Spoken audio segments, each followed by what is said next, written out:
Assalamualaikum warahmatullahi wabarakatuh. Selamat siang dan sejahtera bagi kita semua. Yang kami hormati Ketua STIKP Kusuma Negara, Bapak Dr. Haji Herinto Sidik Iriansah MSI.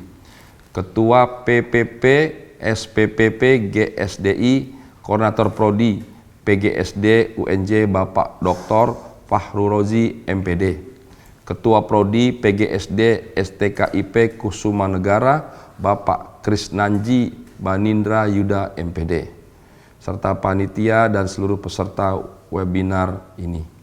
Pertama-tama marilah kita panjatkan puji dan syukur kehadirat Allah Subhanahu wa Ta'ala atas rahmat dan hidayahnya kita masih bisa menghadiri webinar ini.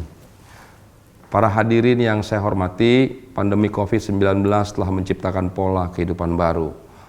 Ada kebutuhan menjaga jarak dalam interaksi sosial dan membuat interaksi yang awalnya berjalan secara tatap muka berubah menjadi jarak jauh atau online. Namun begitu, kita beruntung karena proses interaksi antar sesama kita masih bisa berjalan dengan kehadiran teknologi internet. Dengan kehadiran teknologi internet, proses pembelajaran yang tadinya berlangsung dengan tatap muka saat ini bisa kita lakukan dengan sistem daring. Physical distancing atau jaga jarak yang diturunkan dalam kebijakan pemerintah dengan sebutan PSBB, pembatasan sosial berskala besar, dibuat demi memutus mata rantai penularan COVID-19. Kita harus disiplin untuk hal ini karena ini demi kebaikan dan keselamatan bersama. Dalam istilah yang sering kami sampaikan, kita harus disiplin dengan budaya 3M, yaitu memakai masker, mencuci tangan, dan menjaga jarak. Bapak Ibu yang kami hormati, kita harus benar-benar memahami manfaat 3M ini demi menghentikan laju penyebaran COVID-19 di Jakarta.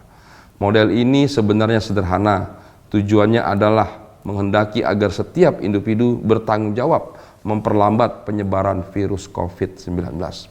Spirit mencegah penularan COVID-19 ini menjadi salah satu alasan utama bagi kebijakan pemerintah untuk meminta para siswa di wilayah DKI Jakarta agar belajar dari rumah, sehingga kesempatan untuk berkumpul dalam bentuk kerumunan dapat dicegah. Kegiatan pembelajaran model BDR atau belajar di rumah dan BDS belajar di sekolah memang bisa relatif sama tujuan dan kualitasnya. Yang membedakan hanya sarana pendukung yang digunakan. Walaupun demikian, kebijakan BDR yang diputuskan dengan tujuan untuk menghambat laju penyebaran virus, dalam prakteknya tetap harus memperhatikan kualitas. Jadi bukan sekedar belajar demi menggugurkan kewajiban. Para hadirin yang saya hormati, oleh karena itu kesiapan guru dan siswa dalam memanfaatkan teknologi pembelajaran, khususnya pada jenjang pendidikan dasar, harus terus ditingkatkan kualitasnya. Muatan pembelajaran daring masih perlu terus disempurnakan agar lebih interaktif, sehingga memungkinkan para siswa lebih terlibat dalam proses pembelajaran. Ini sangat penting, para siswa bukanlah objek pembelajaran, mereka adalah subjek pembelajaran. Interaksi yang kreatif antara siswa dan guru sangat diharapkan, agar para siswa tidak bosan dan tidak terjebak dalam praktek asal belajar. Jangan sampai terjadi seperti anggapan sebagian masyarakat yang mengatakan bahwa kegiatan belajar di rumah sebagai kegiatan memindahkan aktivitas kelas dari sekolah ke rumah dengan beban tugas yang bahkan lebih banyak, sehingga akan lebih merepotkan orang tua.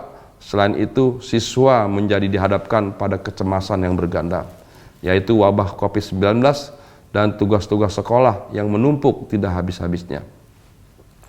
Sekali lagi, saya hanya mengingatkan jangan sampai pendekatan BDR yang digunakan sekarang menyebabkan siswa dan mungkin juga guru kehilangan kesempatan untuk memahami lebih dalam kejadian yang sedang dihadapi masyarakat dan bangsa saat ini.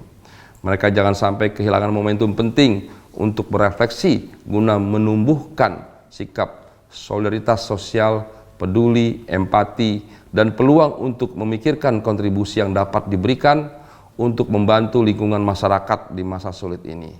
Dalam kondisi pandemi seperti ini, kemasan muatan pembelajaran BDR seharusnya syarat dengan penguatan literasi dan karakter. Para hadirin yang saya hormati, konten diajarkan selain untuk mengembangkan pengetahuan siswa, juga digunakan sebagai medium dalam menumbuhkan dan memperkuat kemampuan literasi dan karakter. Sebagai sebuah aktivitas pembelajaran normal, penilaian tentu saja tetap harus dilakukan. Namun, penilaian BDR perlu dipertimbangkan dilakukan bukan untuk menentukan standar pencapaian atau kepentingan nilai semata. Teknologi pembelajaran, pengalaman pengelolaan pendidikan dalam kondisi darurat sekarang ini hendaknya dapat menumbuhkan kesadaran kolektif kita sebagai bangsa akan pentingnya teknologi. Pembelajaran guna mewujudkan pendidikan bermutu dan berkeadilan. Konsep cyber school sebenarnya sudah banyak digunakan pada sejumlah sekolah atau perguruan tinggi di mancanegara. Hendaknya dijadikan kajian serius, konsisten, dan terukur pada tingkat nasional dan daerah. Di sisi lain, para guru juga perlu melakukan perubahan dengan cepat sehingga tak lagi gagap dalam menghadapi perubahan di era pasca COVID-19 ini. Demikian yang dapat saya sampaikan. Mohon maaf atas segala kekurangan. Kita semua berharap dengan adanya webinar ini akan makin tumbuh kesadaran kita untuk bersama mewujudkan pembelajaran pendidikan yang akan datang yang lebih berkualitas dan bisa berkompetisi secara global. Akhirul kalam, wabillahi taufiq wal hidayah. Wassalamualaikum warahmatullahi wabarakatuh.